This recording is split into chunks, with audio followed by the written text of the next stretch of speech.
Assalamualaikum warahmatullahi wabarakatuh.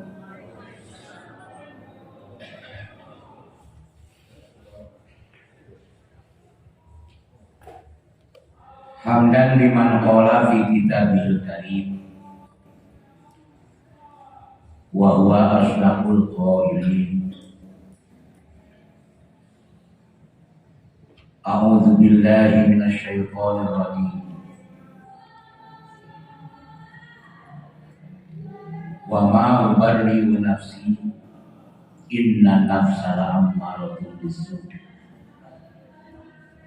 illa ma rahima rabbi inna rabbi ghafurur rahim.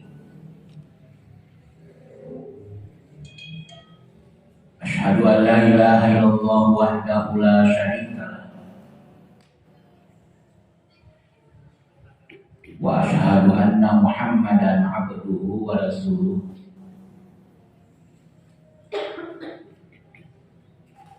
Allahumma sholli wa sallim wa barik ala nabiyil karim Muhammadin wa ala alihi wa ashabihi ajma'in.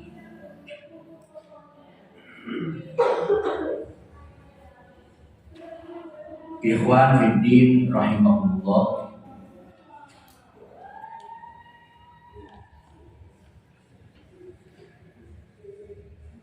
Derajat seseorang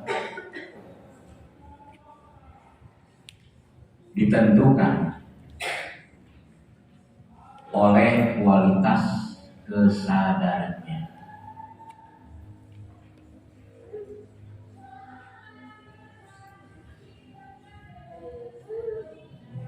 Namun kesadaran akan menjadi lengkap bila dia memiliki sisi gelap yang bernama malam. Sebagaimana diungkapkan dalam Ali Imran ayat 190.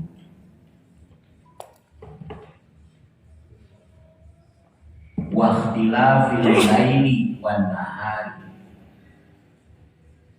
la ayatul li ulil albab.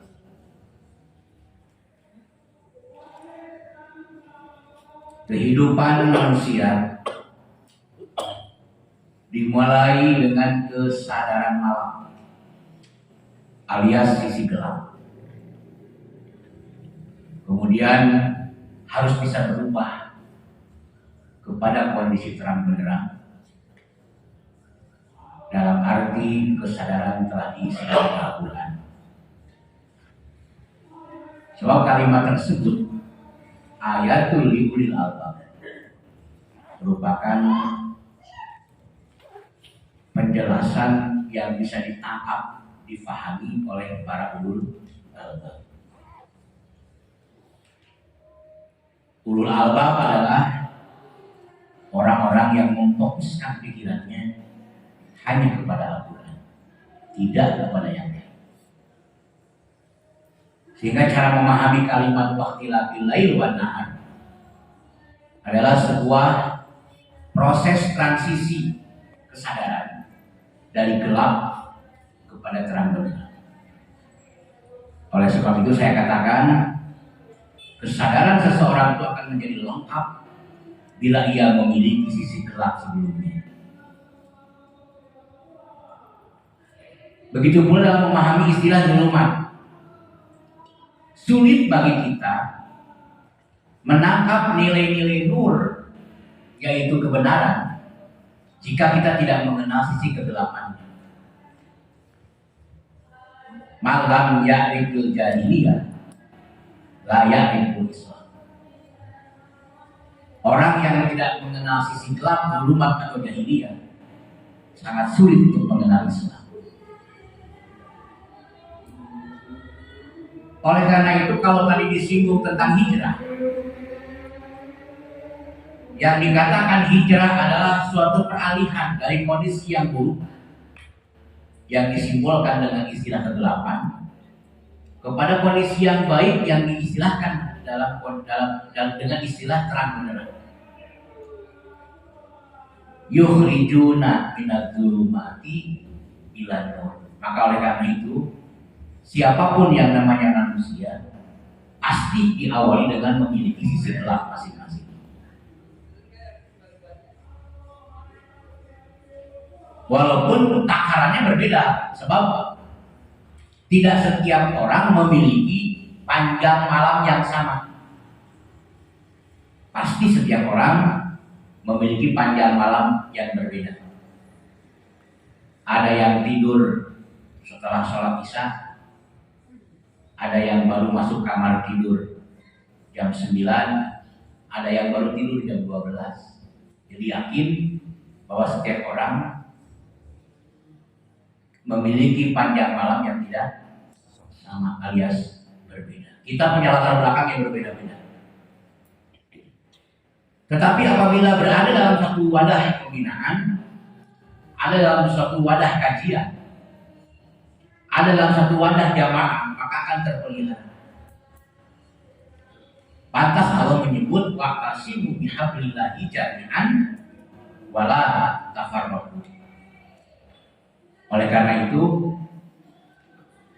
saya Pak Deden hanya akan mengurus teman-teman yang betul-betul sudah ada dalam satu ikatan pembinaan, ada dalam satu rahim. Walaupun kita tidak membutakan mata dan telinga kita untuk mengurusi yang lain, orang lain, tapi akan menjadi prioritas yang akan kita urus adalah yang dalam satu rahim pembinaan. Yang pertama.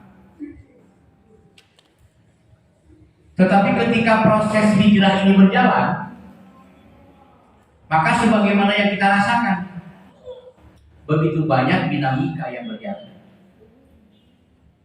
Pasang surutnya kesadaran, masalah yang bermunculan. Kadang ketika belum ngaji usaha lancar, lalu setelah ngaji usaha jadi nut-nutan. Nah, itulah dinamika. Jadi proses hijrah itu memang harus dilalui seperti itu. Dalam proses hijrah itu, karena hijrah itu saya terjemahkan sebagai proses transisi mental. Ya. Jadi yang dikatakan hijrah itu adalah sebagai proses transisi mental. Di dalam tahap-tahapnya itu ada fase termodinamika. Ada masa bergolak, ada masa gejolak-gejolaknya. Karena dalam diri kita ada dua kekuatan yang tarik menarik antara akal sehat dengan nafsu kita. Kalau nggak ada itu, seperti malaikat aman-aman saja. Ya, hidup malaikat kan senafas dengan tujuan Allah mencipta mereka. Bahkan gaya hidupnya selaras dengan aturan Allah. Sehingga tugas-tugas yang mereka lakukan betul-betul berselancar dengan apa yang namanya takdir yang telah ditetapkan oleh Allah. Itu malaikat. Tapi kalau manusia, innal insana lirabbihi lakanud, ada pembantahan, ada pembangkangan, ada keraguan-raguan, kadang-kadang masih ada penyimpangan, masih dihantui oleh rasa keputus asaan. Itu manusia. Kapan malaikat pernah putus asa? Pernah dengar malaikat nyari tambang buat gantung diri? Pernah dengar nggak? Nggak ada itu ceritanya malaikat nyari tambang buat gantung diri di bawah pohon asem. Ya, nggak ada ceritanya. Tapi kalau manusia khuliqal innal insana khuliqa halu'a. Jadi memang manusia itu dihantui rasa putus asa. Selalu ada. Selalu ada, dan itu syahwat loh, bukan akal sehat. Itu syahwat yang bicara. Itu syahwat yang sedang mengemuka itu. Kalau ada frustasi, itu syahwat itu. Makanya rasa putus asa adalah setan. Setan sedang menciptakan keraguan-raguan dalam diri kita.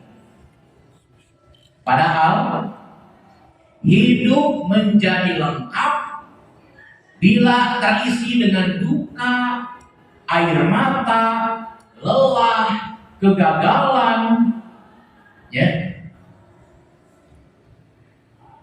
Jadi kalau hidup diwarnai dengan hal-hal seperti yang saya katakan barusan, Nah, dari situlah jamaah rahimakumullah muncullah surat Ali Imran ayat 191 ya.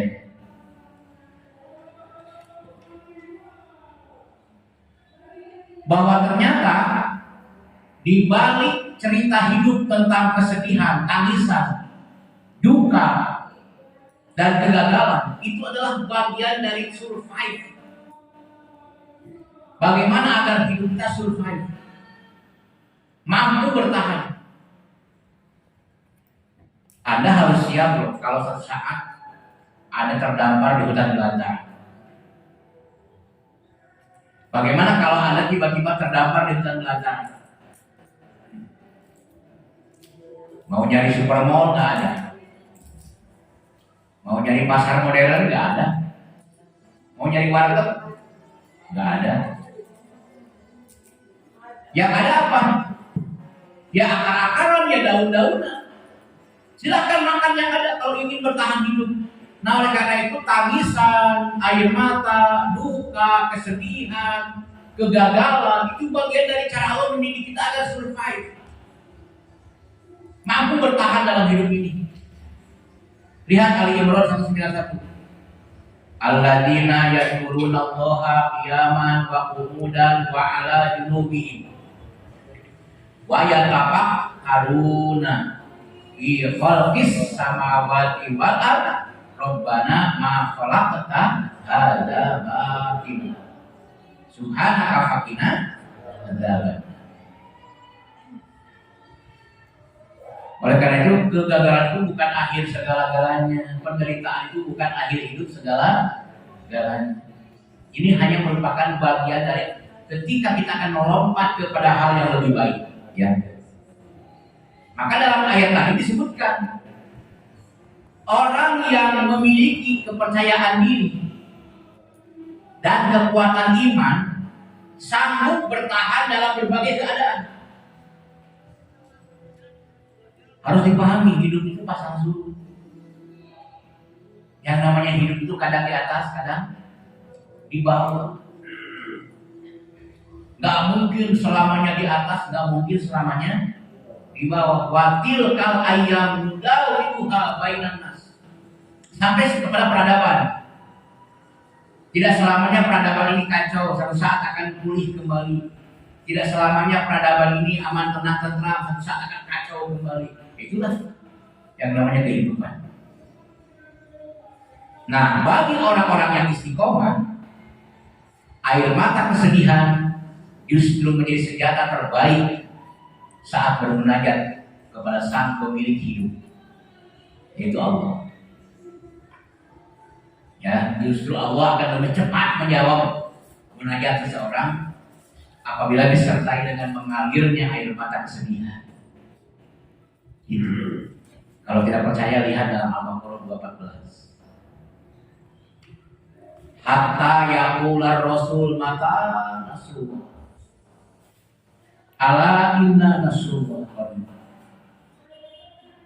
Sampai-sampai Rasul dengan tangisan, cerita, keluh kesah. Kalau berkeluh kesah kepada Allah itu malah bagus sih, positif. Kalau sering keluh kesah kepada sama manusia malah bukan bagus sih, terkesan cengeng. Tapi kalau kepada Allah tidak, ya, kalau kepada Allah tidak.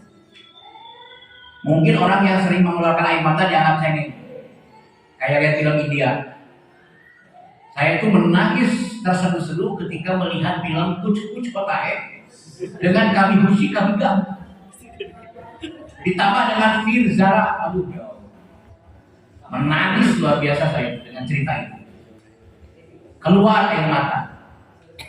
Diledek sama istri saya. Cengeng. Karena saya ketika lihat perjalanan cerita itu, gitu. Apa saya malu dengan kecengengan? Tidak. Saya justru jarang keluar air mata.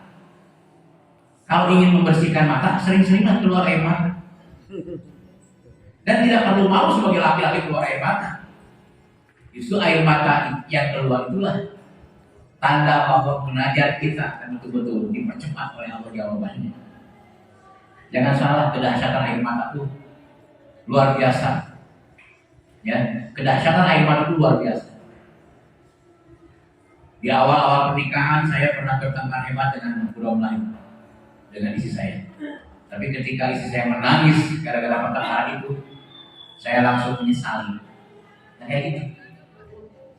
Oleh karena itu pantas anak kalau ada maunya, nggak ada senjata yang paling yang bisa digunakan oleh anak yang ada keinginan kecuali menangis. Ingin apa? Lato-lato. Nggak diizinkan oleh orang tuanya, oleh ibunya. Kenapa? Karena di medsos ada anak yang matanya bengkak atau berdarah gara-gara lato-lato. Jadi ibunya nggak mau itu. Tahu anak ini senjatanya apa? Nangis. Nangis sekencang-kencangnya, akhirnya kepaksa ibunya beliin lato-lato. Begitulah cara berhadapan dengan Allah.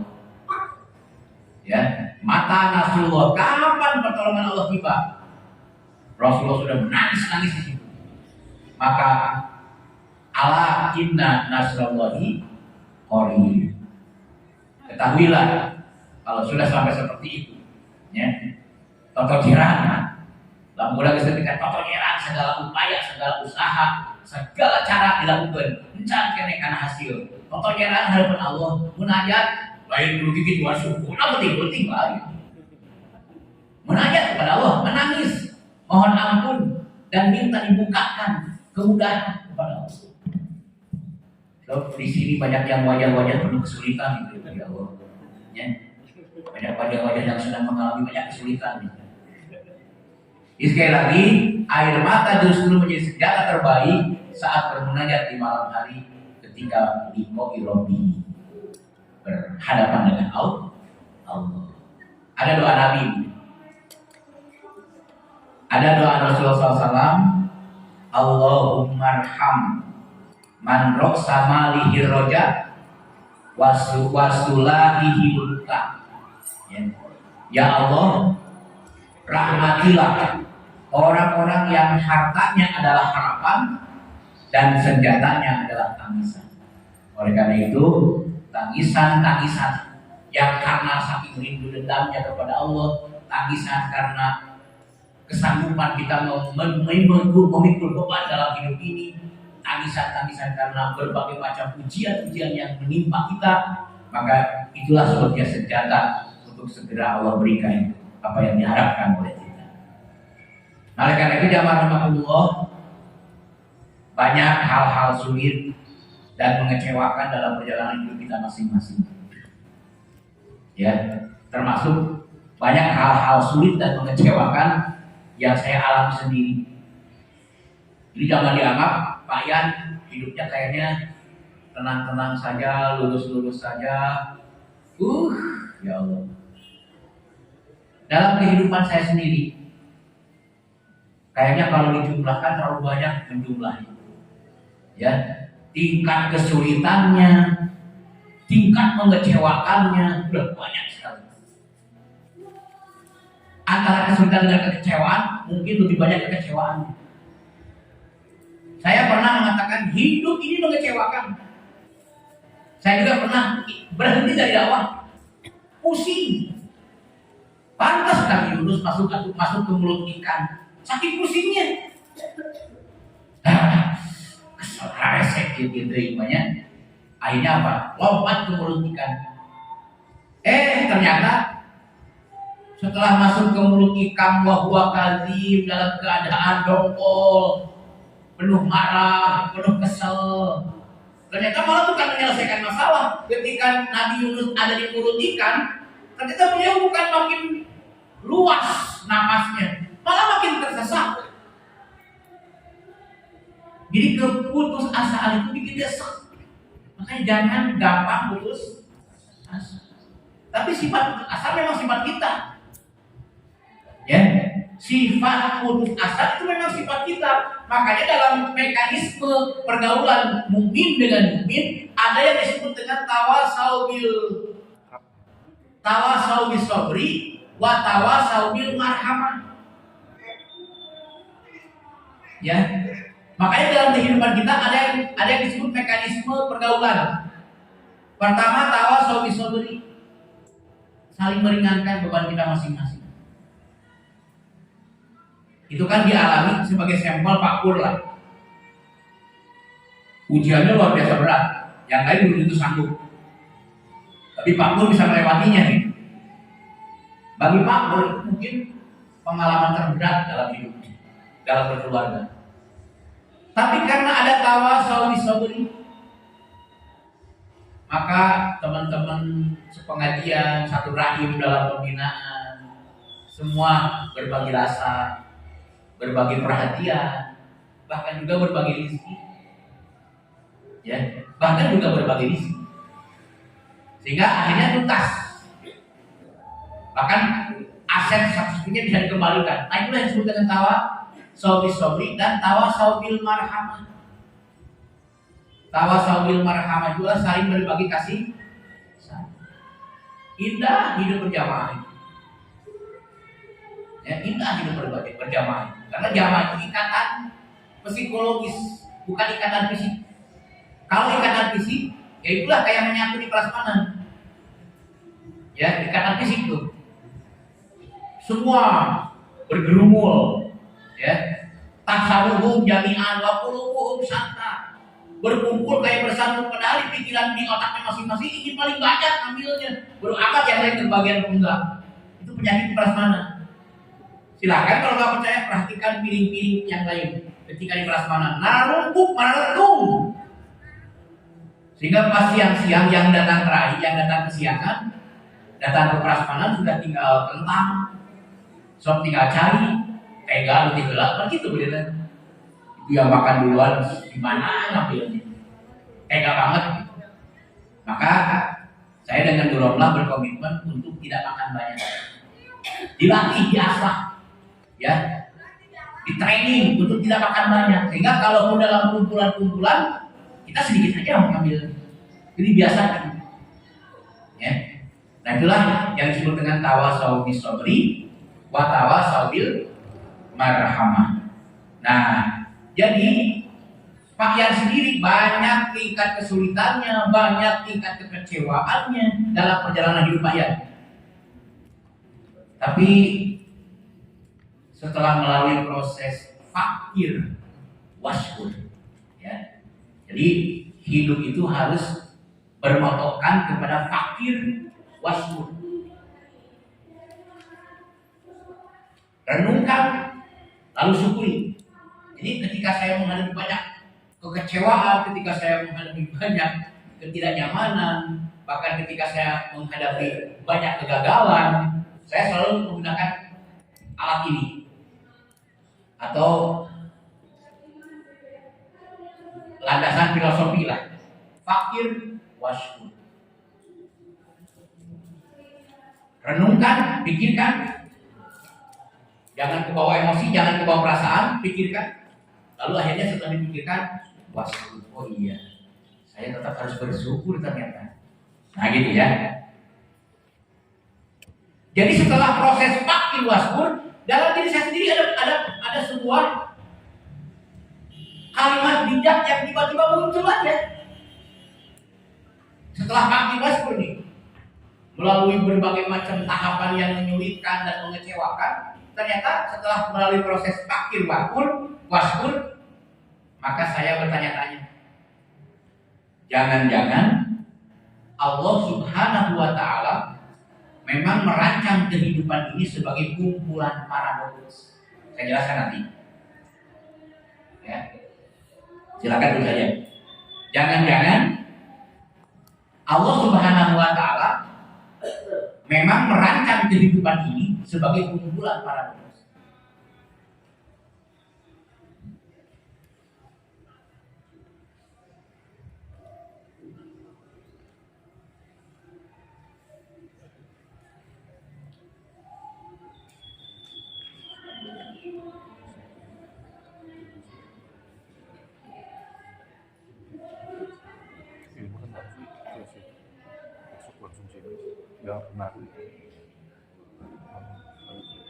Lihat Al-Baqarah 2:16 sebagai penguat dari pernyataan ini.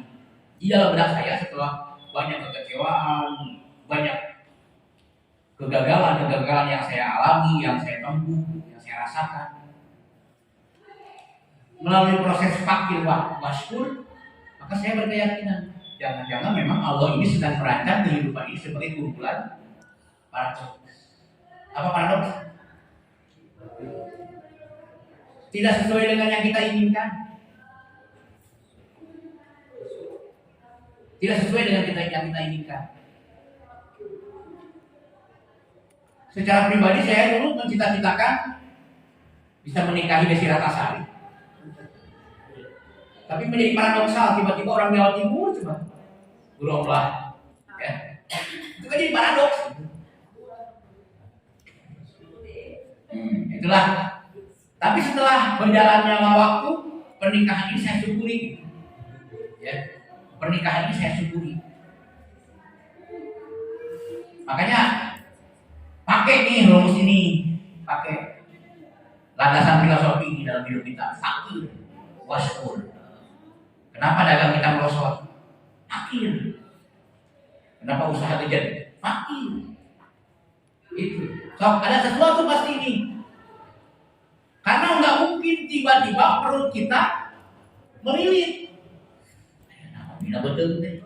Nggak mungkin tiba-tiba begitu. Kalau nggak ada sesuatu sebelumnya. Fakir. Makan apa sebelumnya? Atau akibat telat makan? Atau apa? Nah itu. Atau terlalu banyak makan? Fakir. Hilang kemampuan fakir, pikirkan. Seseorang akan hilang kemampuan merenung kalau hidupnya masih egois. Ya. Jadi akan hilang kemampuan merenung kalau seseorang hidupnya masih egois. Hidup egois adalah hidup yang didasari kepada nafsu biologisnya. Tuh, ya.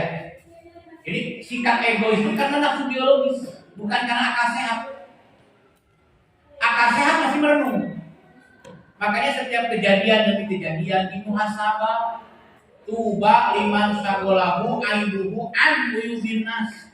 Berbahagialah orang yang mau merenungi diri sendiri daripada sibuk, ya, meneliti orang lain. Mending merenung diri sendiri. Ada apa dalam kehidupan kita ini?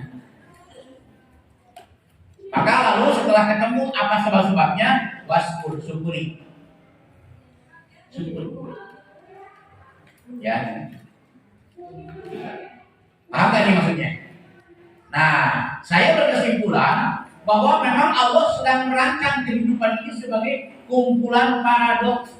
Lihat dalam surat Al-Baqarah 216. Wa asa an taqrabu syai'an wa huwa khairul lak. Wa asa an tuhibbu syai'an wa huwa syarrul lak. Terkadang hidup ini paradoks. Baik menurut kamu boleh jadi sebetulnya jelek. Jelek menurutku boleh jadi sebetulnya baik. Paria pahit. Tapi kalau dimakan masuk ke tubuh kita jadi baik. Maka penyuka paria mungkin 10% dari penduduk Indonesia. Rata-rata tidak suka dengan paria. Ya. Atau 20% lah yang suka dengan paria. Nah, yang 20% ini adalah orang yang fakir waskur. Tahu nilai manfaat, tidak dilihat rasanya pahit. Nah, itulah orang yang fakir waskur. Kunaon yang hidup teh.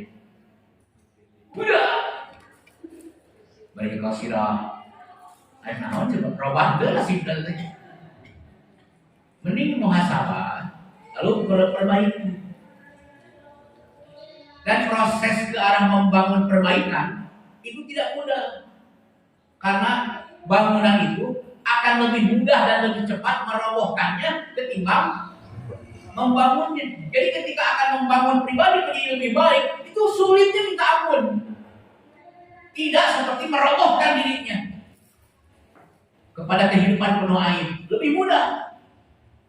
Lebih mudah. Jadi sesuatu yang tidak berselera, tidak disukai, boleh jadi itu baik. dalam hal selera ya.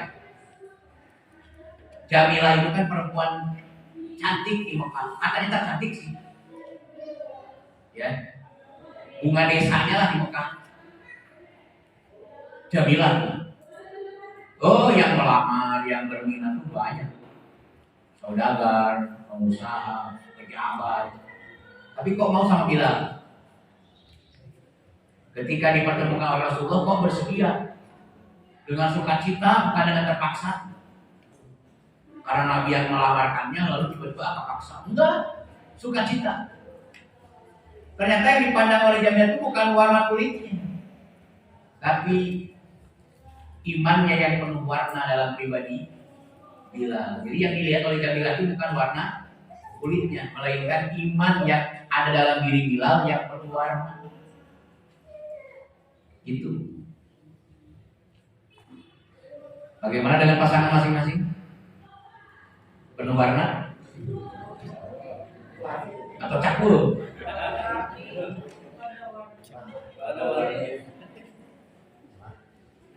Isinya Pak Ujang siapa sih namanya?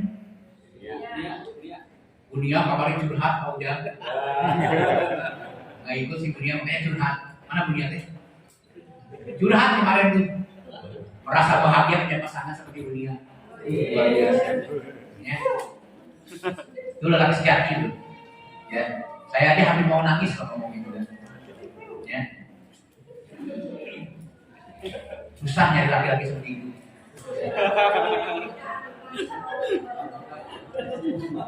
Sudah berjantan, bersyukur lagi, masalah ya.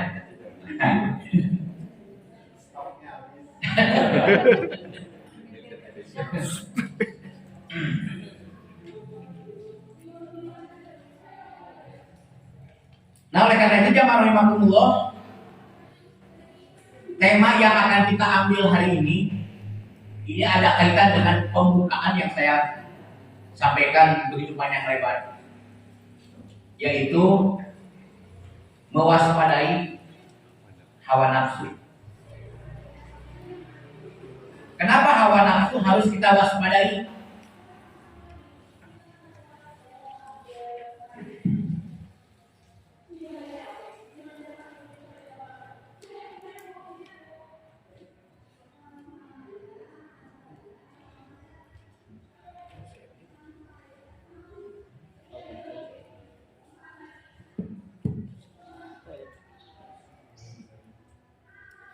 Kenapa harus kita waspadai hawa nafsu? Sebelum dalilnya, pahami yang namanya hawa nafsu itu setan.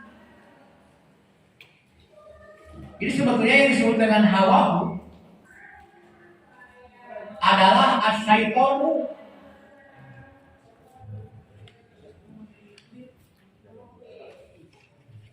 Jadi polemik tentang setan di kuburan, tentang setan di gang-gang sempit, tentang setan di bawah pohon, itu apaan? Itu bukan setan. Yang kalau ketemu di tempat gelap,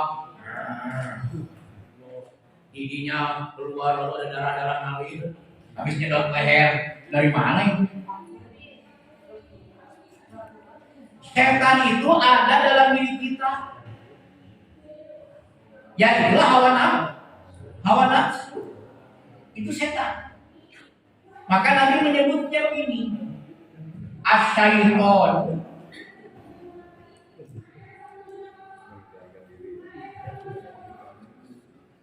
Ya jadi bani Adam.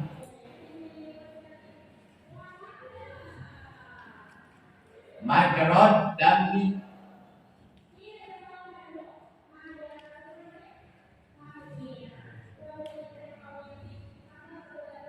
Asyaitonu ya jadi bani Adam majrad dami. Padoyiku majarohu biljuki.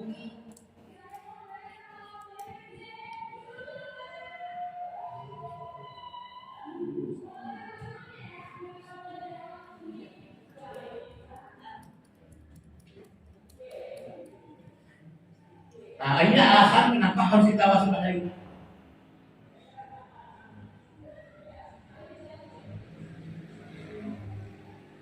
Karena kata Nabi, Nabi asyaitonu yajri bani adama majrad dami fadayyiku majarahu bil ju'i.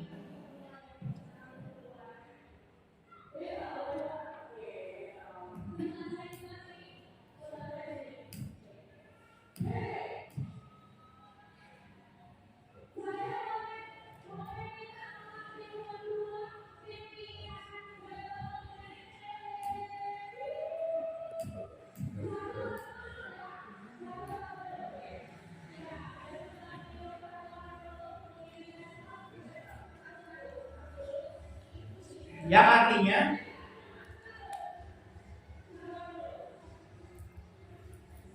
setan itu mengalir di seluruh peredaran darah manusia. Sangat tegak ya.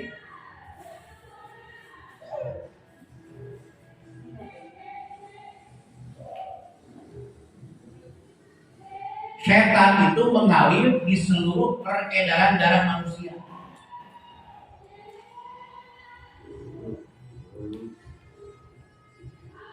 Maka taklukkan dia dengan program saum. Maka taklukkan dia dengan program saum.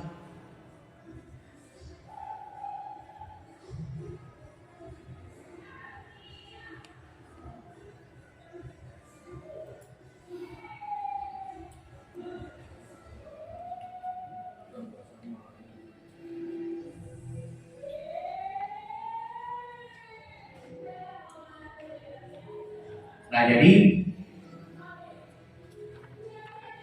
setan itu lebih dekat dengan kita, sedangkan Quran di luar diri kita.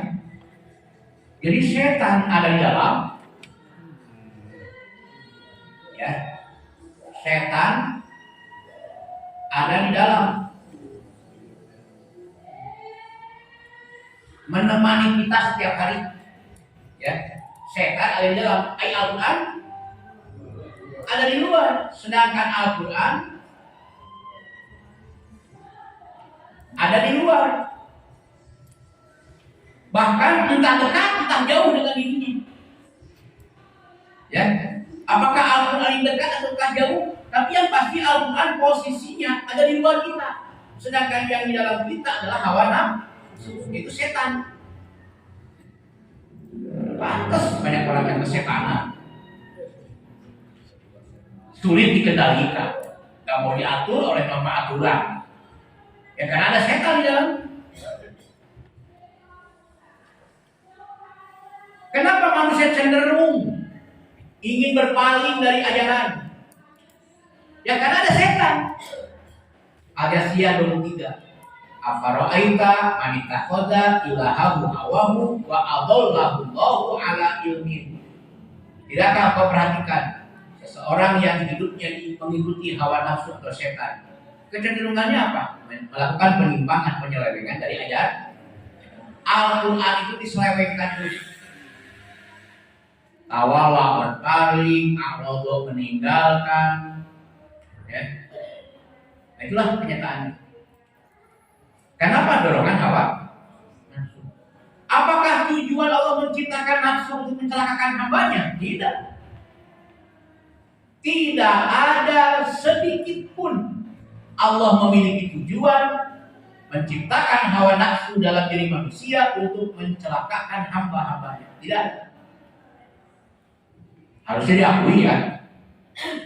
Harusnya manusia mengakui dengan adanya hawa nafsu. Lihat di makalah. Dalam tujuan penciptaan, hawa nafsu disiapkan oleh Allah untuk menjadi faktor dorong kemajuan umat manusia. Ini bukan mencelakakan. Sejatinya hawa nafsu itu, ya, sejatinya hawaku itu sebagai faktor dorong kemajuan umat manusia.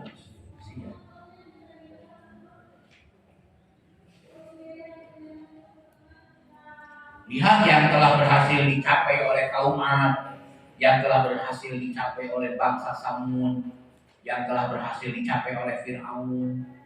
yang telah berhasil dicapai oleh abad sekarang.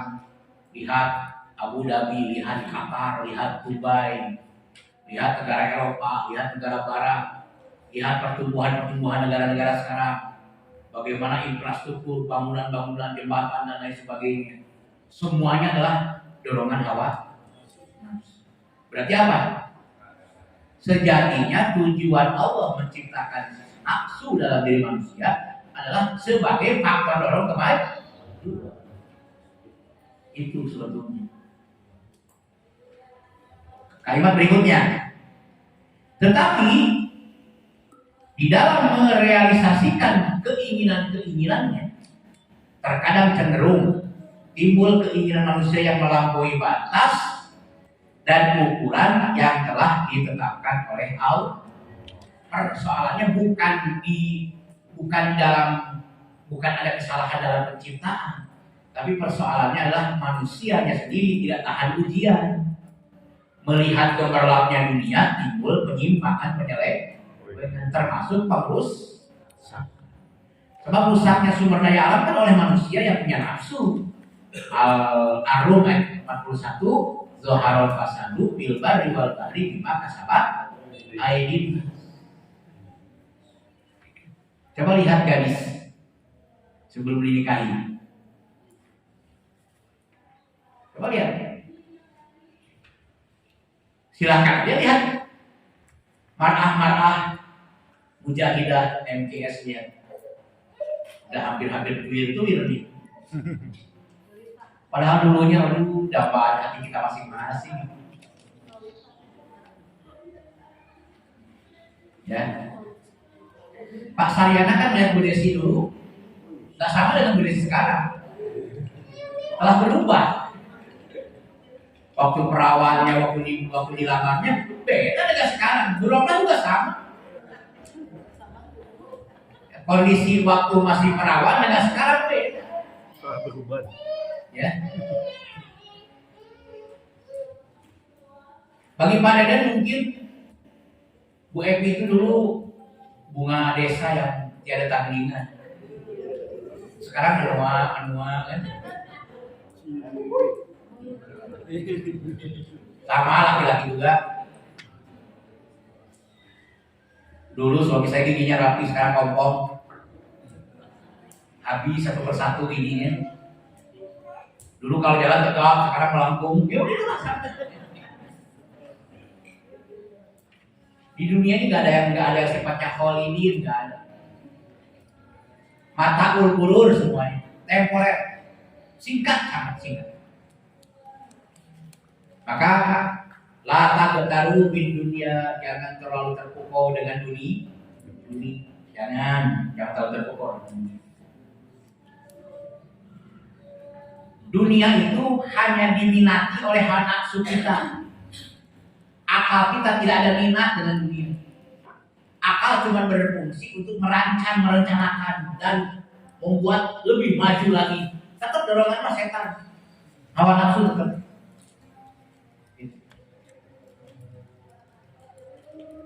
Saya juga ingin kaya jujur, tapi kalau tidak ada qanaah, celaka. Apa itu qanaah? Merasa cukup dengan hari ini. Jadi intinya merasa cukup dengan hari ini. Bagaimana besok? Belajar kepada guru.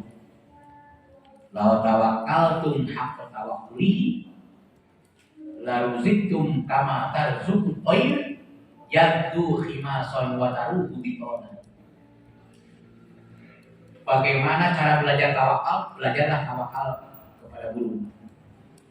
Terbang dalam keadaan lapar, pulang dalam keadaan kenyang. Bagaimana besok? Terbang lagi. Makanya kalau untuk demi menghidupi keluarga, lakukan apa saja untuk menutupinya. Itu. Dan jangan kehilangan momentum. Saya katakan dari sekarang, kalau Anda sudah kepala 5, baru merintis usaha, siap-siap aja kegagalan. Karena banyak kehilangan momentum. Oh kalau gitu diam aja lah, kepala 5 mah. Bukan. Dari sekarang saya bilang baik-baik. Kalau ingin usahanya sukses, itu harus sudah terjawab di usia 30. Ini usia 30 sudah punya rumah, punya mobil. Ada keponakan saya baru menikah, ya, beberapa tahun udah kebeli rumah, kebeli mobil. Kok saya yang puluhan tahun nggak kebeli rumah, kebeli mobil? Berarti ada yang kehilangan momentum dalam hidup. Jadi sebenarnya saya mengakui ada momen-momen yang saya abaikan dalam hidup ini. Tapi karena waskur, harus selalu bersyukur, muncullah sifat qanaah. Saya terima apa adanya. Tapi tetap ingin meningkatkan taraf hidup, tetap. Pak Yan sangat ambisi ingin meningkatkan taraf hidup. Tapi kalau dengan yang terima sekarang ini ada, bagaimana ke depannya? Ya kayak burung tali, urusan besok belum tentu nyampe. Ya urusan besok kan belum tentu nyampe. Ngapain membingungkan urusan besok? Mau menggagas kembali yang lalu, ngapain juga nggak bisa balik lagi. Nah itulah ma'madofat wal mu'amal baik. Yang sudah berlalu tidak mungkin tarik kembali. Yang akan datang kita juga belum ketahui. Udah hari ini aja, qanaah. Kita nikmati hari ini yang ada. Besoknya dapat lagi, nikmati lagi hari itu juga. Itu qanaah dulu itu. Kalau sudah bisa mampu seperti itu, tidak akan dibiarkan oleh Allah. Ada dalam perlindungannya. Itu bedanya ya.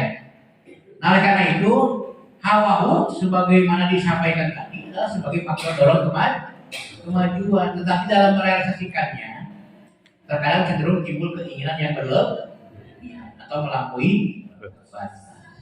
Cara makan aja bukan. Contoh makannya nih.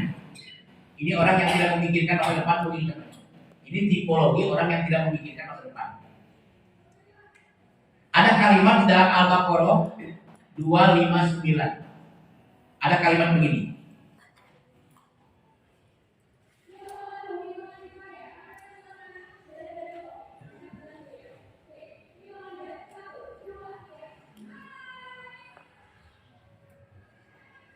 Wanzur ila ta'amika.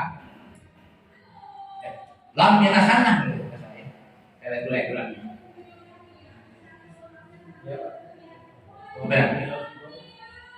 Wanzur ila ta'ami.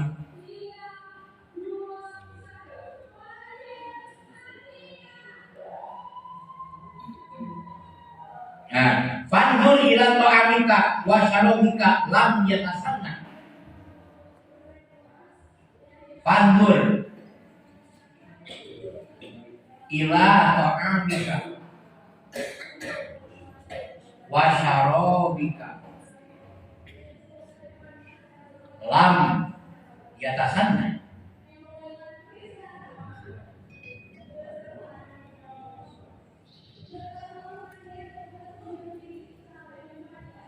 Coba perhatikan gaya makanmu, gaya minummu, apakah belum berubah-ubah? Cara makan minum apakah belum berubah? Tahu? Masihkah tetap egois? Masihkah tetap mementingkan diri sendiri? Masihkah perutnya kenyang sendiri, sementara orang lain aja yang kelaparan? Nah itu maksudnya. Makanya kalau di tempat jamuan makan, pikirkan orang lain. Itu latihan kecil nih. Ya, kalau di tempat jamuan makan, pikirkan orang lain. Malah yang lebih bijak begini, ngasih amplop 10.000, keundangan nih, ngasih amplop 10.000, tapi dimakan semuanya, bukan nggak adil.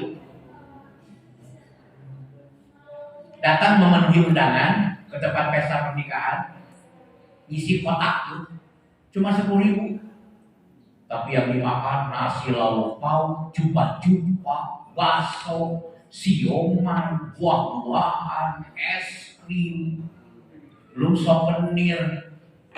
Yang ngasihnya cuma 10.000, tapi yang dia mendapatkan balasannya itu lebih dari 60.000, bahkan mungkin hampir mencapai 75.000 itu.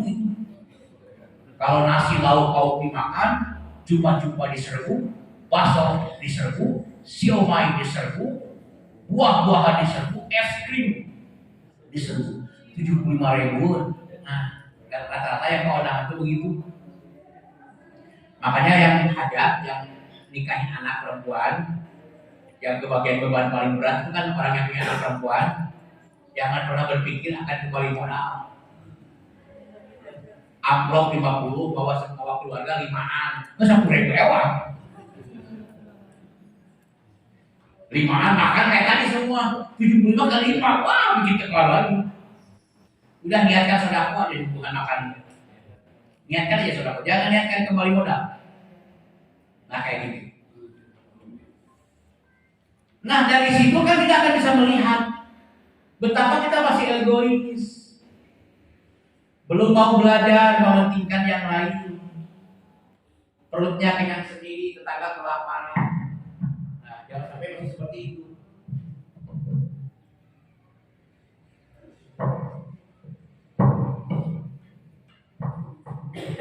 Tapi tidak perlu tersinggung atau merasa kesindir. Makanya kurang malam 5 ayat sok bawa tiup, nah itu perlu. Jika sedang pendidikan, sebetulnya substansinya bukan menyinggung soal bentuknya si siuk sana. Wah, banyaknya yang diambil dari makanan. Tapi yang ingin saya didik kepada Anda adalah kepekaan terhadap yang lain. Bagaimana membangun sebuah kepekaan? Karena inti ibadah salat itu menciptakan kepekaan, tidak egois. Nah, oleh karena itu, pantur ila ta'amika wa syarabika lam yatasana. Coba perhatikan gaya makan dan minum apakah masih belum berubah? Tetap egois, tidak mementingkan yang lain. Nah, dilihat dari nyiuk sangu. Wah, kalau nyiuk sangunya sampai, padahal yang dimakan itu sebetulnya tidak perlu banyak. Sedikit pun itu sudah sangat membantu tubuh kita.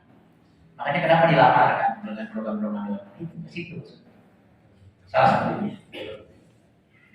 Terutama ini kan soal bagaimana mengendalikan nafsu syahwat kita. Cara menentukan hawa nafsu kita. Nah, itu pentingnya. Lanjutkan. Sehingga untuk manusia diperlukan sebuah proses kehati-hatian di dalam merealisasikannya. Hal itu sebagaimana dijelaskan dalam Al-Quran dan Sunnah Rasul. Pertama, satu sisi hawa nafsu berkebutuhan khusus, yaitu memenuhi kebutuhan biologis, perut dan seksual. Tinggal bagaimana menentukan batas dan ukuran keinginannya. Silakan ayatnya pelajari. Surat 3 ayat 14. Zuyina linnasi hubus syahwat minan nisa wal banin wal qanatiril muqantarati minaz zahabi wal fiddati wal khairil musawwamati wal an'am wal has. Dzalika mata'ul hayatin. Wallahu indahu husnul ma'ab. Yang penting salurkan keinginan biologismu kepada dunia, tapi pakai batas dan ukuran yang ditetapkan oleh Allah. Jangan pakai batas ukuran keinginan perut kita. Kalau keinginan perut kita nggak akan pernah ada kenyang-kenyang. Tapi kalau pakai batas dan ukuran yang ditetapkan oleh Allah, halalan, thayyiban, wala tusrifu. Nah, itu batasannya. Masukkan makanan yang halal, thayyiban, tapi tidak boleh berlebih. 11 ayat 61. Wa ansya'akum minal ardi wastama'akum biha. Semua yang Allah sediakan di bumi untuk kalian, tapi jaga kelestarian, jangan cepat dihabiskan. Itu maksudnya. Karena keserakahan, akhirnya sumber daya alam menjadi berkurang. Lihat surat 7 ayat 10. Walaqad makkanakum fil ardi wa ja'alakum fiha ma'isha qalilan tashkurun. Kurang bagaimana lagi kata Allah? Aku tempatkan engkau di bumi karena bumilah yang bisa menyediakan segala macam kebutuhan primer kalian. Tinggal kalian bersyukuri. Kebanyakannya tidak bersyukur, betul. 17 ayat 70. Walaqad karramna bani Adam wa hamalnakum bil barri wal bahri wa razaqnakum minat thayyibati wa faddalnakum 'alal katsiri mimman khalaqna tafdila. Kurang bagaimana lagi kata Allah? Aku siapkan akal pikiran dalam diri kalian sehingga mampu mengolah daratan, mampu mengolah lautan. Dari situ kalian mendapatkan sumber rezeki dan ada peradaban dalam kehidupan kalian. Berkemajuan. Itu. Artinya apa? Artinya bukan dilarang memenuhi keinginan syahwat kita, tapi batasi dan ukur sesuai dengan ukuran dan batas yang telah ditetapkan oleh Allah. Itu maksudnya. Maka bentuk antisipatifnya adalah surat Fussilat ayat 36, surat Al-Mu'minun ayat 97-98, serta hadis Nabi. Fussilat surat ke-41 ya. Ayat 36. Wa imma yanzaghannaka minas syaitani nazghun fasta'id billah. Apabila kalian dirongrong oleh dorongan setan alias keinginan hawa nafsu kalian, maka segeralah beristiazah. Apa beristiazah? Menjaga, melindungi diri oleh bimbingan ajaran. Maksudnya gini, fasta'id billah, segera bina diri kalian, segera bimbing diri kalian dengan ajaran ilmu Allah supaya tidak mengikuti dorongan setan tadi. Artinya apa? Artinya ada pengendalian diri. Ya, kemudian Al-Mu'minun surat ke-23. Itu cara mengantisipasinya. Ya, Al-Mu'minun ayat 23 ayat 97.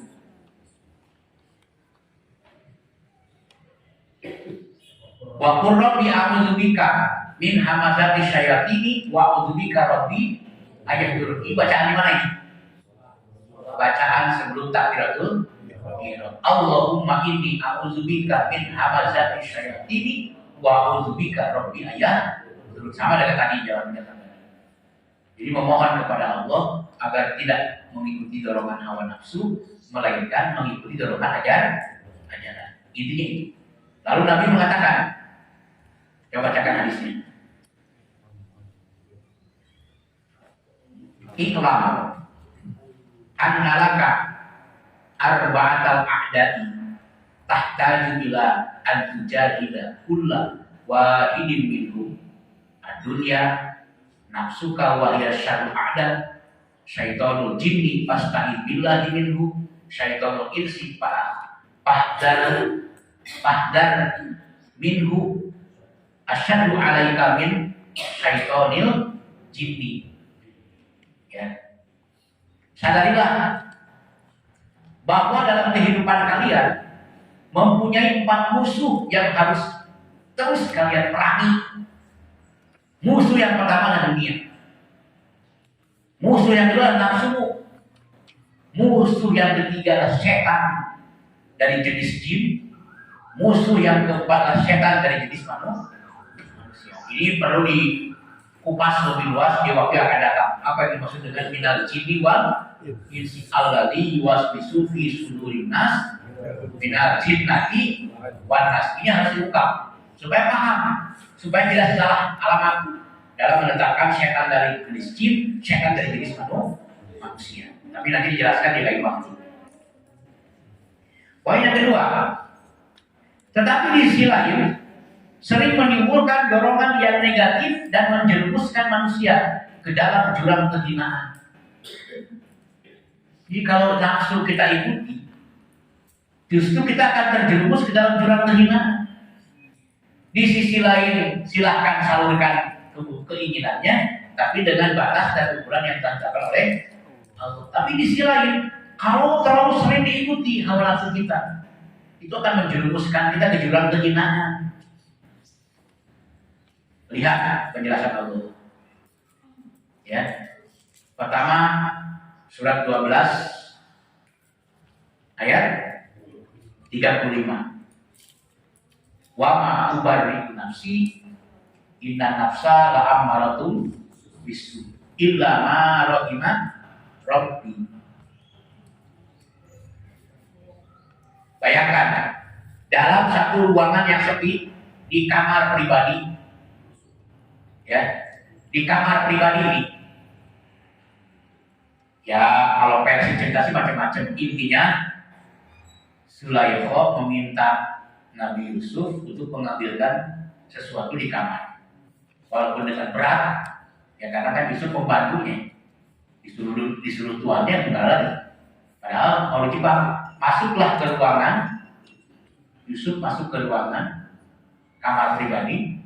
Setelah masuk, maka pintu ini dikunci, ditulakkan, bukan kunci gembok kan, ditulakkan. Zulaikha masuk, ya. Nah di sini Zulaikha. Sementara bapak-bapak para suami-suami sedang pergi berburu. Jadi ini adalah ruang yang aman. Ruang yang aman. Ya. Di mana Zulaikha sudah sangat terdesak ingin melakukan suatu hubungan. Sebagaimana hubungan suami istri. Kenapa? Karena Zulaikha ini amat sangat tertarik dengan ketampanan Nabi Yusuf. Dan ketika diperlihatkan oleh Zulaikha di hari kemudian kepada ibu-ibunya, malah sampai ada yang teriris, lagi iris bawang, malah terujung ya ke iris. Saking apa? Melongo melihat ketampanan. Alhamdulillah kalau ada ibu-ibu atau perempuan yang lihat saja, nggak ada tuh yang sampai kecelak nggak ada, sampai melongo gitu. Padahal saya dibaca surat Yusuf itu dulu oleh ibu saya. Ibu saya cerita, dulu waktu dalam kandungan sering dibacain surat Yusuf sama mama. Saya ngaca, lihat juga lagi Yusuf. Ngaca dari juga lagi Yusuf. Nah sakitnya menang hasil baca surat Yusuf. Sakit ya. Ya. Ya. Jadi wajar kalau Zulaikha itu sudah tidak tahan, ingin segera berhubungan badan dengan Nabi Yusuf. Lalu Nabi Yusuf sebagai laki-laki normal, saya nggak kebayang bagaimana kalau ini diganti perannya oleh Pak Malian Haris. Saya nggak bisa kebayangkan tuh. Kalau peran Nabi Yusuf diganti oleh Pak Haris gitu, dibawa ke kamar, dikunci, ya dan sudah betul-betul ada di depannya, cantik perempuan ini. Ya, kuat Pak Haris.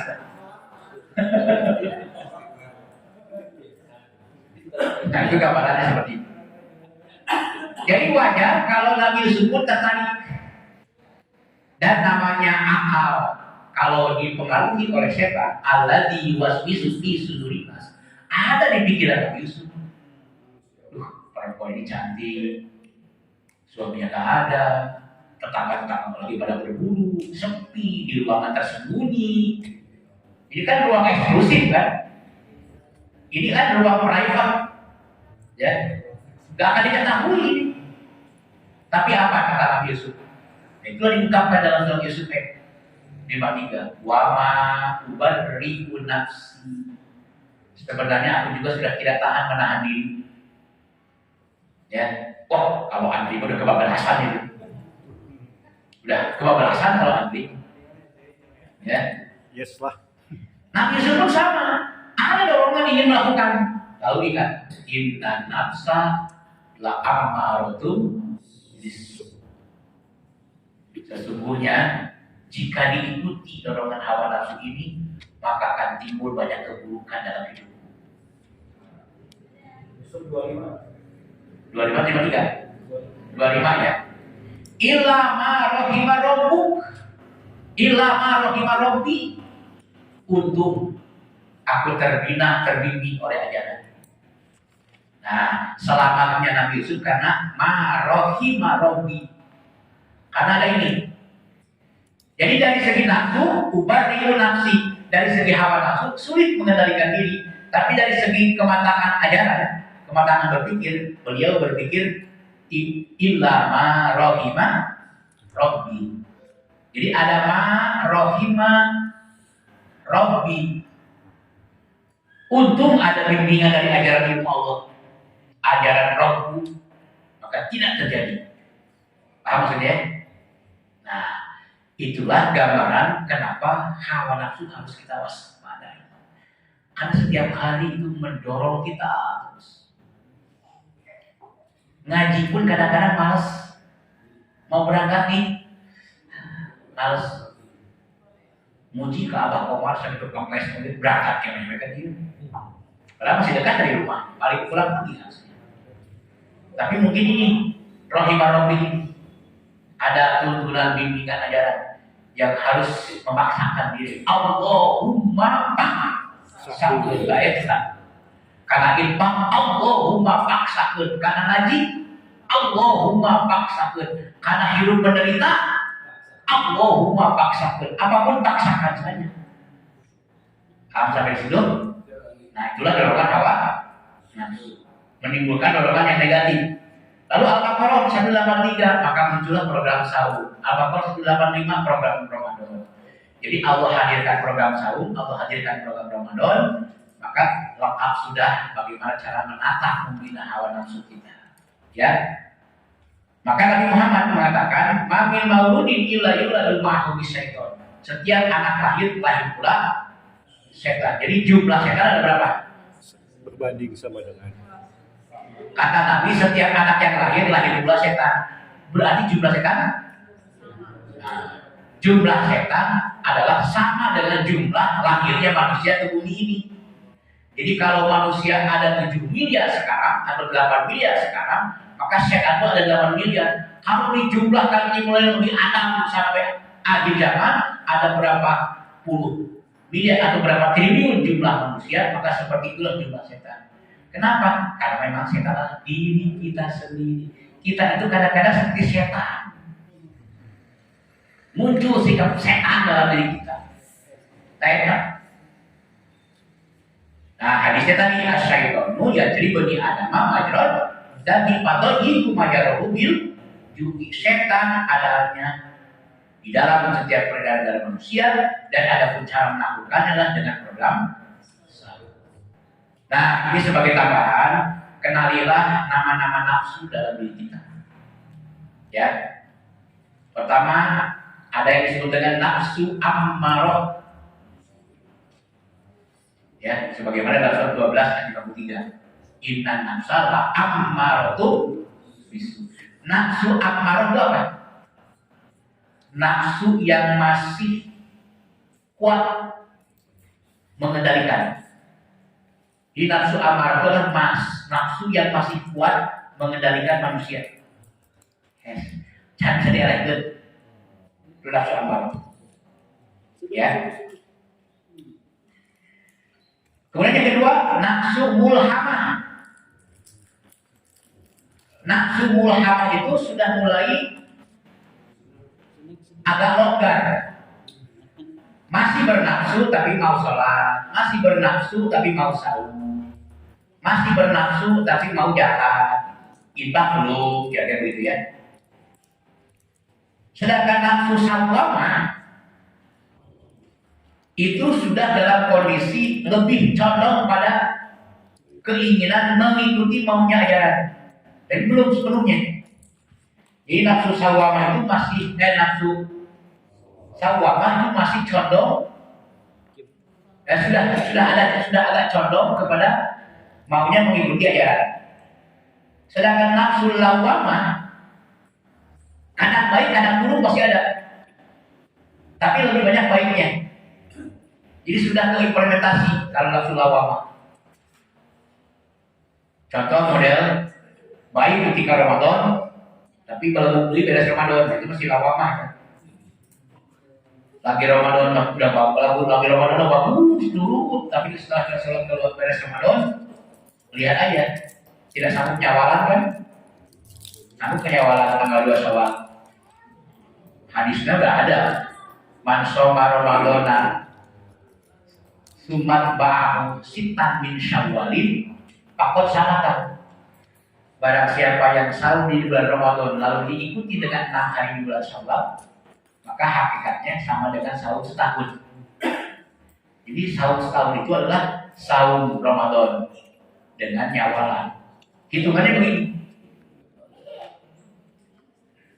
Rumus hitungannya ya, ini rumus matematika dari Allah. Satu kebaikan dibalas oleh Allah menjadi dengan 10 kebaikan. Ambil yang terkecil aja. Satu kebaikan akan Allah balas minimal 10 kebaikan. Jadi kalau Anda berinfak 10.000, maka akan Allah ganti 100.000. Untung apa rugi? Anda berinfak 10.000, akan Allah ganti Rezeki yang tak terduga 100 ribu. Baru tadi pagi infak 10. Siang atau sore dapat 100 ribu. Tapi jangan tunggu-tunggu, jangan. Harus ikhlas dalam beramal. Ada cek Ustaz dia, ayo tarik 10 ribu, tadi kan 5 ribu, 10 ribu ke depan. Kalau pak tambah di 10 ribu. Kenapa? Ya dengan harapan saya siang atau sore nanti dapat 100 ribu. Malam untuk gimana kalau nggak dapat? Akhirnya kan nggak percaya kan? Jangan seperti itu kalau beramal. Jadi yang namanya amal kebaikan jangan dihantui atau dibuntuti kata Allah. Beramal kebaikan jangan dibuntuti kata-kata, dibuntuti kecurigaan, dibuntuti prasangka, ya. Jadi kalau mau berbagi itu seperti membuang kotoran di sungai. Kalau sungai dulu kan tempat BAB-nya kan gini. Nah, nyumput, nagok di dia. Puluh karena yang muda. Jangan dipikirkan ketika sudah makan ya. Lu pandangan. Apakah Anda membuang kotoran lalu timbul prasangka dimakan sama siapa ya kotoran saya? Kira-kira begitu? Jangan. Ya, nggak usah, lepas aja. Jadi kebaikan kita lepas. Nih ada pelajaran nih, ya. Ada sebuah pelajaran. Rumusan ikhlas beramal harus belajar ke tanah. Lihat tanah di bumi. Itu namanya ikhlas beramal. Sekalipun diinjak-injak oleh miliaran manusia, itu tanah ya. Ini namanya ikhlas. Jadi tanah di bumi sekalipun diinjak-injak oleh miliaran manusia, tetap tanah memberikan kontribusi. Fa'akhraja bihi minas samaroti rizqon. Paham gak maksudnya?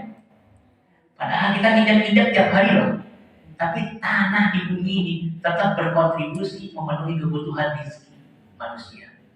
Anu nincakna. Kalau kita dihina sedikit saja, udah kayak apa? Kayak sudah mulia hidup ini. Padahal dihina oleh Allah itu menggugurkan dosa kita, dihina oleh manusia itu menggugurkan dosa kita. Itu sudah balasan dari Allah. Nah, karena itu ikhlaskan apapun, ya. Atau belajarlah kepada jantung tentang ikhlas. Jantung meskipun tidak tampak terlihat, tapi terus berdenyut, ya kan? Coba kalau jantung berhenti. Kontribusi jantung adalah terus memberikan denyutan. Selama jantung berdenyut, selama itu kita bisa bernapas lega, menghirup udara, bisa berkegiatan, bisa mikir, bisa tidur selama jantung berdenyut.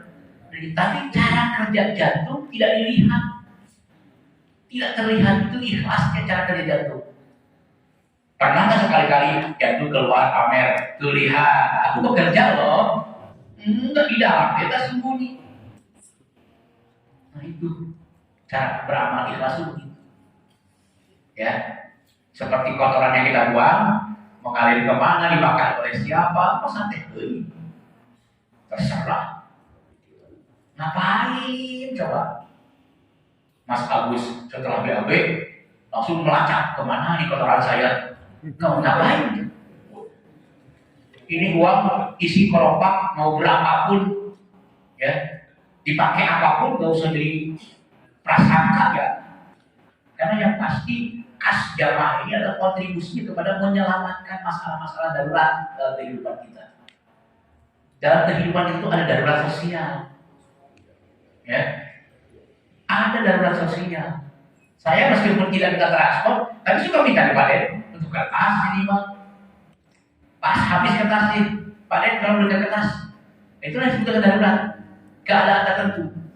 Tapi lebih sering kita kontribusikan kepada meringankan beban-beban kebutuhan gereja jamaah. Karena ada jaminan dari Allah, fal ya'budu rabba hadzal bait allazi amahum min ju'. Selama ada dalam lingkungan pembinaan, maka ringankan beban kebutuhan primer mereka, kata Allah. Seperti itu ya. Nah, maka oleh karena itu, belajar dari pengalaman ini dan juga penjelasan-penjelasan yang lain, maka dapat ditarik sebuah kesimpulan betapa hebatnya pengaruh hawa nafsu kalau tidak bisa dikendalikan. Nah, kemudian nafsu mutmainnah. Nah, nafsu mutmainnah adalah nafsu yang telah sepenuhnya menerima kepada keputusan ajaran ilmu Allah, Al-Quran dan Sunnah Rasul, sehingga hawa nafsunya mampu melebur segala ambisi dan keinginan dirinya guna untuk mengikuti kehendak Allah. Ya ayat Tuhan nafsul mutmainnah irji'i ila rabbiki radiyatan mardiyah fadkhuli fi ibadi wadkhuli jannati.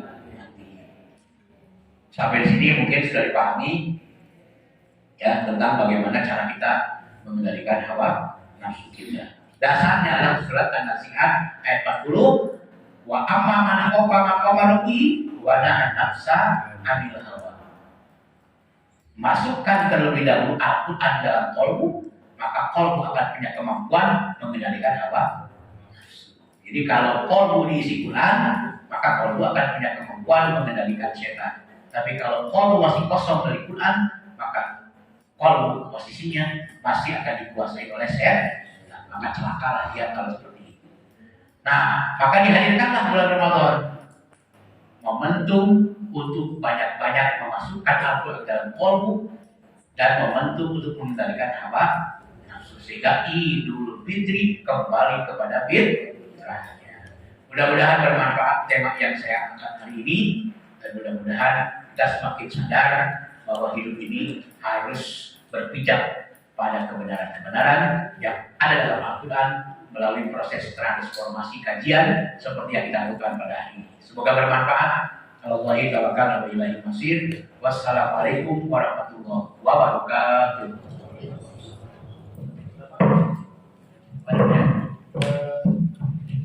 Terkait dengan materi hari ini, mewaspadai hawa nafsu. Di surat Al-Baqarah ayat 35. Wa qulna ya Adam uskun anta wa zawjuka jannata wa kula minha ragadan hayatun yushibuma wa la taqrabu hadhihi sajarata fatakuna min adh-dhalimin. Wa la taqrabu hadhihi sajarata, dan jangan kau mendekati pohon ini. Kalau ini asalkan hawa nafsu atau memang terlihat sebuah pohon seperti pohon beringin atau seperti apa, itu bisa dilakukan. Ya. Kaitkan dengan hadis Nabi tadi, I'lam annalaka arba'atal a'da'i. Ya. Jadi ada 4 musuh yang harus diperangi. Pertama, nafsu, tipu daya dunia. Kedua, nafsumu. Ketiga, setan dalam bentuk jin atau dalam bentuk manusia. Nah, itulah yang disebut dengan syajaratul khuldi. Jadi syajaratul khuldi, pohon khuldi,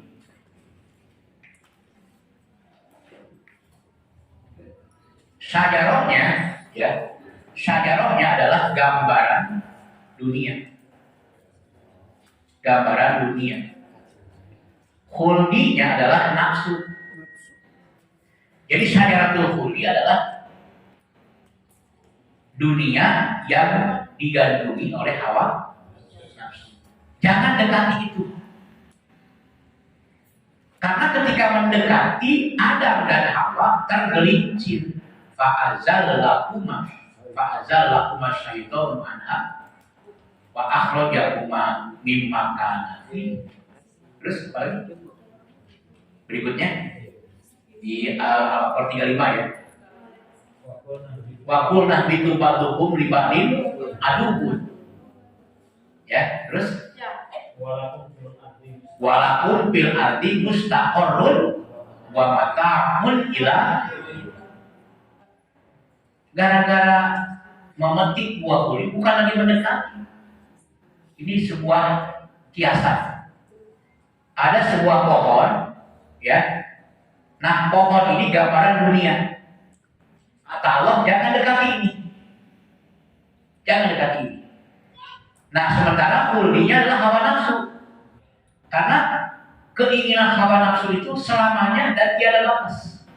Kecuali hatta zultumul maqabir. Kapan bisa dibatasi hawa nafsu? Tidak bisa.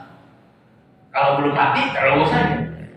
Ada anggapan bahwa dengan mengikuti dorongan hawa nafsu akan abadi hidup ini, nggak bisa. Nggak ada yang abadi.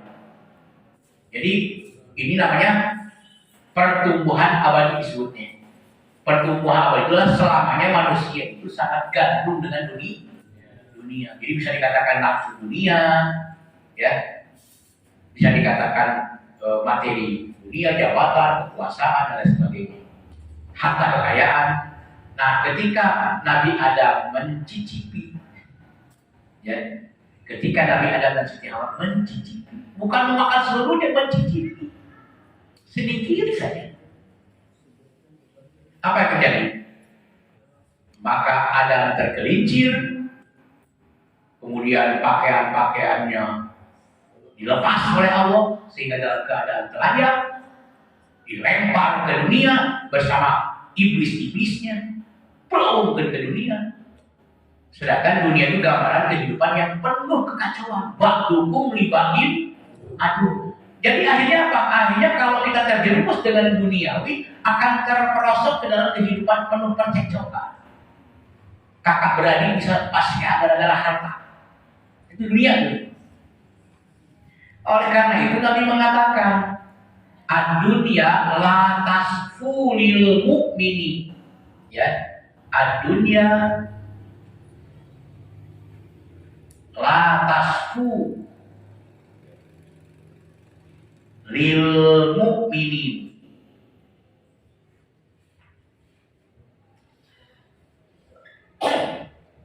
Nah itu, dunia tidak akan merusak saudara mukmin. Kaifa wahiya sijnuhu wa bala'uhu wa jannatul kafirin. Bagaimana seorang mukmin akan terjerumus ke dalam dunia? Sebab bagi mukmin dunia adalah penjaranya dan hidupnya adalah penuh ujian dan kesulitan. Beda dengan orang kafir. Kalau bagi orang kafir, dunia ini adalah surganya. Itu bedanya. Lalu dalam ayat yang lain, Al-Infitor, ya ayyuhal insan, ayat 6.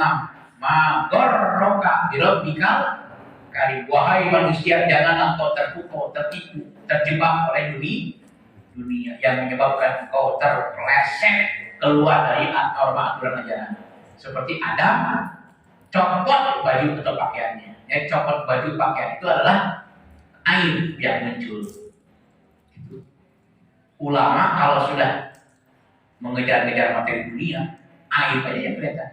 Tapi contoh tidak ada keteladanan, malah jadi sikap-sikap yang kurang bagus aja yang muncul. Kalau sudah ulama menjadi pecinta dunia, ulama itu harus menjadi pecinta Quran. Sehingga yang namanya ulama itu Quran, akrab dengan Quran. Nah, karena Quran jauh, sedangkan hawa nafsu anda dari manusia, maka wajar Adam satu saat tergelincir. Tapi kan sekali pengalaman tidak mengalami hal yang kedua kali dong. Yang namanya mungkin kalau sudah kena patuk masuk ke lubang kapacok air memakai gel, mau mungkin masuk ke curug ke lubang kita lagi. Tidak akan yang namanya mungkin. Maka Nabi Adam sekali-kalinya aja itu. Jangan dianggap Nabi Adam dosa selamanya, jangan. Karena ada ungkapan Rabbana dzalamna anfusana wa illam taghfir lana wa tarhamna lanakunanna minal khasirin. Aku sadar, aku terperosok dalam kehinaan, hidup menjadi kekacauan. Habil dibunuh oleh Qabil. Ini kan namanya kekacauan. Penuh intrik, penuh konflik, ya. Keruh hidup di dunia ternyata. Maka uskun anta wa zaujukal jannah. Oleh karena itu, hai Adam, pilihanmu saat ini adalah bangun olehmu peradaban surga. Bisa nggak di negara Amerika dibangun peradaban surga? Bisa. Di negara Cina bisa nggak? Maka di dunia ini bisa kita bangun peradaban surga. Seperti betapa besarnya cinta Pak Ujang kepada Tehnia. Itu baik jannati.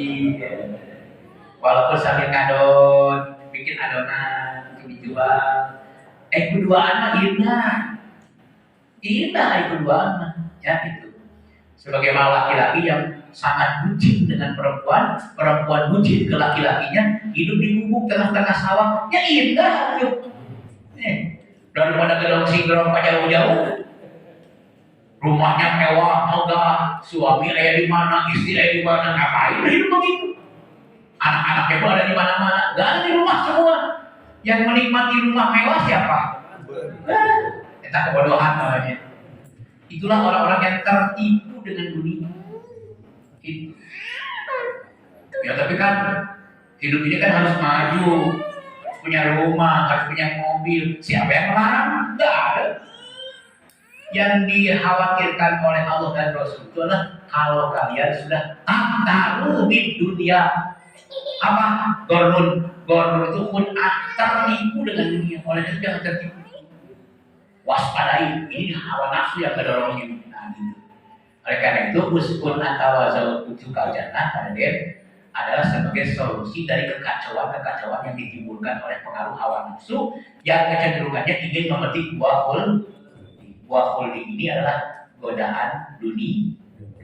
Memang ranu, merah, cara kecil lubangnya, lampu sundurnya gimana? Wah, sundurnya. Kalau Pak Yana udah di kepala tuh, pasti 10 butir makan bareng. Benar. Kalau kecil lubang itu pada pengajian ada yang bawa 2, ada yang bawa 5. Kalau ikut dengan Pak Yana kecil lubang tuh, kalau pas musim durian, saya mah sudah senyum-senyum aja. Apa soalnya? Karena yakin begitu beres ngaji, durian berhampir benar, terus balik.